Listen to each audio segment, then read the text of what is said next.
Teachers ధర్నా చేస్తున్నారు, జగన్మోహన్ రెడ్డి గారి మీద నెగిటివ్ ఆస్పెక్ట్తో ఉన్నారు అని చెప్పి అంటున్నారు కదా. మొన్నటి వరకు జెండా అదేంటి మూటలు మోసేవాళ్ళు అని చెప్పి చంద్రబాబు నాయుడు గారు అన్నారు, కిడ్నాప్ చేసేవాళ్ళు అని చెప్పి పవన్ కళ్యాణ్ గారు అన్నారు. మరి అంత అలాంటి వాళ్ళ మీద ఇప్పుడు అంత ప్రేమ అలా వచ్చింది?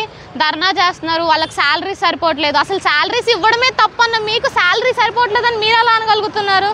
అంటే మీకు టాపిక్స్ ఏం లేవా? జగన్మోహన్ రెడ్డి గారి మీద ఏదో ఒకటి అక్కడ లేనిదైనా సృష్టించి అక్కడ ఉంది అని చూపించేసి పచ్చకామర్లో వాడికి పచ్చగా కనిపిస్తున్నట్టు లోకమంతా మీకు కూడా మీది ఎల్లో టీడీపీ ఎల్లో బ్యాచ్ అని చెప్పేసి మొత్తం ఎల్లో చల్లాలి అనుకుంటున్నారా మీరేమన్నా?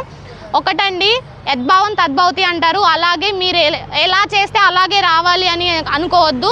ఎందుకంటే మీరు పేటీఎం బ్యాచ్ అని చెప్పేసి మీరు అన్నంత మాత్రం వాళ్ళు పేటీఎం బ్యాచ్ అవ్వరు. మీకు పేటీఎం ఇచ్చేసి మీకు నెగిటివ్ కామెంట్స్ చేయడము, మీమ్ పేజెస్ కొనేసి ఇన్స్టా పేజెస్, యూట్యూబ్స్, ఫేస్బుక్స్ అన్ని పేజెస్ కొనేసి గవర్నమెంట్ మీద నెగిటివ్ ఉంది అని చెప్పేసి వేస్తే కనుక మీరు వేస్తున్నారు కదా అని చెప్పేసి వాళ్ళు అక్కడ అలాగే నెగిటివ్ ఉంటుంది అని మీరు అనుకోవడం కాదు.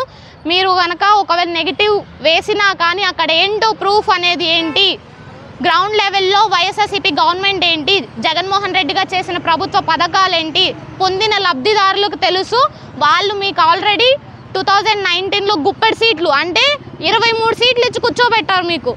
మీరు ఎంత నెగిటివ్ స్ప్రెడ్ చేసి ఆల్రెడీ వాలంటీర్స్ని తిట్టారు. వాలంటీర్స్కి తెలుసు వాళ్ళు ఏం చేస్తున్నారు ఏంటనేది. మళ్ళీ జగన్మోహన్ రెడ్డి గారి మీద ఎన్ని పథకాలు ఇచ్చినా అసలు పథకాలే అమలు చేయలేదంటున్నారు. మళ్ళీ పథకాలు అమలు చేయడానికి వెళ్ళి చెట్లు నరికారు, ఫ్లెక్సీలు పెట్టారు, అది పెట్టారు, ఇది పెట్టారు. అసలు పథకం రివీల్ చేయనప్పుడు, పథకాలకు అసలు విడుదల చేయనప్పుడు అసలు ఆయన మీటింగ్ ఎందుకు పెడతారు? అక్కడే అర్థమవుతుంది కదా ఎన్ని పథకాలు ఇస్తున్నారో, ఎంతమందికి ఎంత లబ్ధి చేస్తున్నారు అనేది. సో వాళ్ళందరికీ తెలుసు, లబ్ధి చేకూరిన వాళ్ళందరూ జగన్మోహన్ రెడ్డి గారికి తోడుగా ఉంటారు. మీకు ఆల్రెడీ 23 సీట్లు ఇచ్చిన వాళ్ళు, గుప్పెడు సీట్లు ఇచ్చిన వాళ్ళు ఈసారి గుప్పెడు కూడా రావు. ఇంత ఇచ్చిన వాళ్ళు ఇంత కూడా ఇవ్వకుండా మీకు అందరినీ ఎక్కడికక్కడ చంద్రబాబుని కుప్పంతో సహా ఓడించి కూర్చోబెడతారు. చూడండి అది.